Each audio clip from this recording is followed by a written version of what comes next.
Olá pessoal, eu sou o professor Paulo Lacerda, tudo bem com vocês? Estamos aqui em mais um vídeo de dicas para vocês que estão se preparando aí para o MPU, principalmente para os meus alunos aí, especialmente para os meus alunos e minhas alunas. Nesse quinto vídeo nós vamos falar sobre despesas, que é o maior espaço ocupado no seu edital.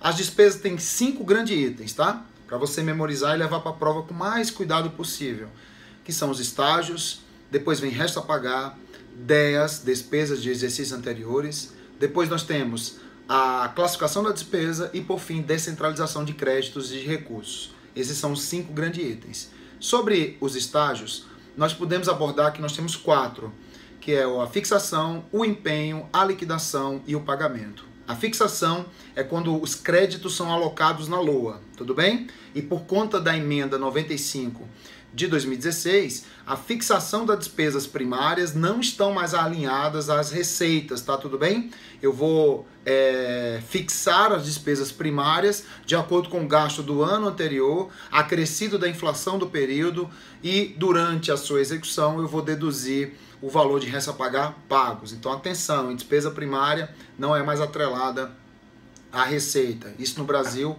é o chamado novo regime fiscal, que vai perdurar por 20 anos desde 2016, tá? E depois vem o empenho. O empenho é quando eu vou penhorar o valor da LOA, um ato emanado de autoridade competente que cria para o Estado uma obrigação de pagamento, pendente ou não de implemento de condição. Mais do que isso, você memorize que nós temos 3 modalidades. O empenho por estimativa, que é quando eu não sei o valor exato a pagar e aceita pagamento parcelado. Nós temos o empenho global, que é o empenho quando eu sei o valor exato a pagar e aceitando o pagamento parcelado, e o empenho ordinário, que é aquele que eu sei o valor exato não aceitando o pagamento parcelado. Então são 3 modalidades de empenho. É o EGO, tá? EGO, EGO, estimativa, global e ordinário. Depois que eu faço esse empenho, esse ato emanado, eu vou inserir no CIAF uma nota de empenho, que é o documento que representa esse evento. Cuidado, há a possibilidade de não ter nota de empenho, isso é uma exceção, mas não há a possibilidade de não ter empenho, tá? Salvo para as despesas extra-orçamentárias que não precisam de empenho. Depois do empenho, há a liquidação, que é o ato de verificação do direito adquirido pelo credor, tendo por base títulos e documentos comprobatórios que verificam a nota de empenho, o contrato e os documentos que representam a fatura, a nota fiscal. E a apuração será feita com base na origem do objeto, terá como base também a importância a pagar bruta e líquida e também a quem se deve pagar. Depois que se tem a liquidação, insere-se no CIAF uma nota de lançamento. Cuidado, não tem nota de liquidação não, é nota de lançamento, tá? Depois que essa nota de lançamento é inserida, partimos para o último estágio, que é o pagamento. O pagamento é quando há uma extinção da relação entre o Estado e o credor. E aí o Estado transfere para a conta do credor o recurso devido, por meio da inserção no CIAF de uma ordem bancária, que é o documento que representa este evento. Caso uma despesa ela seja empenhada e não seja paga dentro do mesmo exercício, caso ela não seja cancelada, ela será inscrita e reconhecida como restos a pagar, inscrita no dia 31 de dezembro deste exercício. Esse evento cria para o Estado uma obrigação de 1 ano para o ano seguinte. Esse resto a pagar ele pode ser processados se a despesa carrega consigo a liquidação, e pode ser não processados se a despesa não tem liquidação, desde que haja pelo menos uma das 4 condições a seguir, que é o credor ter tempo. Se ele não tiver tempo, o Estado prorroga, desde que a liquidação seja iniciada, transferência para instituições públicas ou privadas ou compromissos assumidos no exterior. Essas são as características básicas para se inscrever em resta a pagar não processados. Dica muito importante sobre resta a pagar. Todo valor empenhado, ele só tem 3 caminhos a seguir. O primeiro caminho é a liquidação. Depois que um item é liquidado, ele tem mais 2 caminhos, que é ou você paga ou inscreve em resta a pagar processados. O outro caminho, que não é a liquidação, é o cancelamento. Cancelou, o valor volta para a lei orçamentária anual. E o outro caminho é escrever em resta a pagar não processados. Leia-se, se um item é liquidado, ele não pode ser cancelado nem inscrito em res a pagar não processados. Se ele for cancelado, ele não pode ser liquidado nem inscrito em res a pagar não processados. E se ele for inscrito em res a pagar não processados, que é o último, ele não pode ser nem cancelado e nem pode ser liquidado nesse momento. Lembrando que depois que o item é inscrito em res a pagar não processados, no futuro ele tem que ser liquidado ou cancelado, caso a não liquidação continue a não acontecer. Tudo bem? Bom, os res a pagar, no momento da inscrição, eles se configuram como receita extra-orçamentária.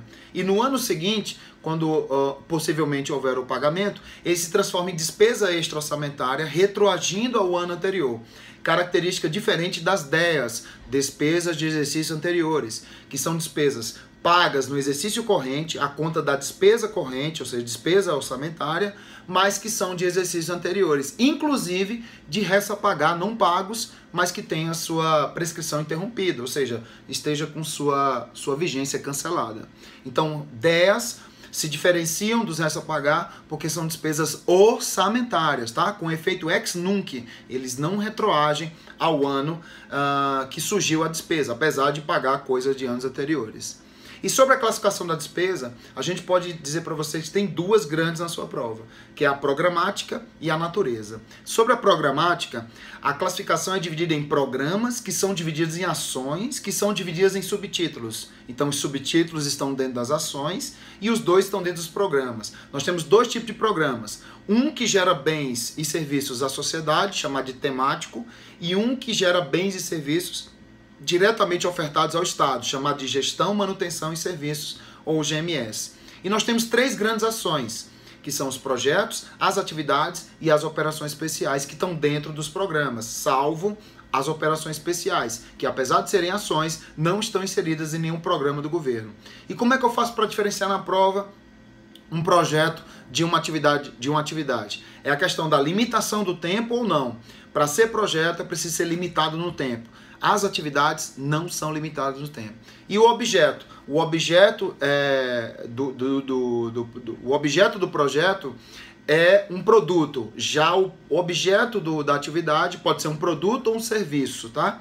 E outra coisa importante, todo projeto ele expande ou aperfeiçoa. Já a atividade ela só mantém e faz conservações. E as operações especiais? Elas não mantêm, elas não expandem, elas não geram objetos, tá? Então operações especiais não geram nada. Eu chamo de não. Elas não geram objeto, não geram bem e serviço, não são limitadas no tempo e não são de manutenções. Tudo bem? Bom, e quanto à natureza? Quanto à natureza, as despesas são divididas em categorias, que são divididas em corrente de capital. Nós temos as despesas quanto ao grupo, que é a segunda divisão, que são 6 grupos, né? Pessoal, juros, outras despesas correntes, que são despesas correntes. E nós temos os investimentos, inversões financeiras e amortização de dívidas, que são despesas de capital. Outra divisão que tem a modalidade de aplicação, que é dividida em direta e indireta. E, por fim, o elemento da despesa, que é o objeto stricto sensu. Lembre-se, pessoal, são 4 níveis e 6 dígitos, tá? São 4 níveis, que são as 4 divisões. Lembrando que as despesas correntes, que é uma das categorias, são aquelas despesas que não geram bens de capital e são despesas perenes. E as despesas de capital são despesas intermitentes e geram bens de capital. Tudo bem? Outra coisa importante são as descentralizações de créditos e de recursos. As descentralizações de créditos acontecem durante a transição do planejamento para a execução, depois da fixação da despesa. E a descentralização de crédito acontece em 3 frentes. Dotação, quando o órgão central envia para os órgãos setoriais. Destaque, quando os órgãos setoriais enviam para outros órgãos setoriais ou outras unidades que não fazem parte do seu conjunto, né, administrativo.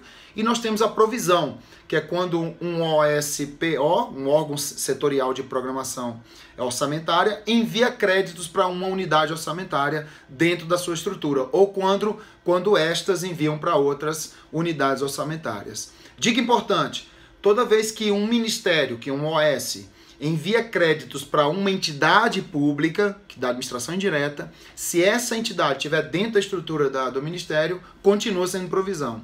Se for enviada para uma entidade fora da estrutura, aí será chamada de destaque. As mesmas condições acontecem na descentralização de recursos, só que muda o nome. Em vez de ser de dotação, nós vamos ter cota, que é o de dinheiro. Em vez de ser destaque, vai ser repasse. Em vez de ser provisão, vai ser sub-repasse. Mas as condições são as mesmas do primeiro exemplo que eu falei. Tudo bem? Outra coisa importante, tá? Sobre a descentralização de crédito e de recursos. Toda vez que se faz uma descentralização, de um órgão descentralizador para uma descentralizada, a descentralizada vai fazer uma despesa da descentralizadora. O crédito não é da descentralizada, é de quem está enviando. No máximo para fazer algo comum das duas, tá? Não esquece isso aí. E outra coisa importante, não precisa de autorização legislativa para que haja essa descentralização, porque a despesa é da descentralizadora, tá? Outra coisa importante, tem que ser no orçamento fiscal e da Seguridade Social dentro do mesmo ente. Não existe descentralização de crédito e recursos, essa que a gente falou, para outros entes da federação. Aí é uma transferência normal. Pode acontecer para o orçamento de investimento? Pode, quando as empresas estatais independentes estiverem se relacionando com o erário. Né? Quando elas estiverem gastando dinheiro do erário. Aí pode acontecer para elas. Então pode acontecer para todos os 3 orçamentos da Lei Orçamentária Anual, segundo a legislação pertinente, o CIAF. Tudo bem, pessoal? Então, descentralização, eu computo aí também uma questão na sua prova de concurso.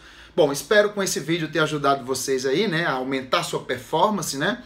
Tá chegando a hora da prova, não fique desesperado, não fique desesperada. A prova é difícil? Claro que é, não vou mentir para você. Mas você está preparado, você vai conseguir transpor essa barreira. Então a prova não vai ser mais um entrave, vai ser um trampolim para o seu sucesso. Tudo bem, pessoal? Então não desanime nessa reta final, foco, né, na prova de concurso, né? Atenção, alimente-se bem, descanse bem nessa reta final para chegar domingo com mais gabarito, com mais descansado, tudo bem? E atenção também, porque tem mais um vídeo, né? Amanhã nós vamos postar mais um vídeo para vocês que estão se preparando para essa prova, tudo bem, pessoal? Então, bons estudos a todos.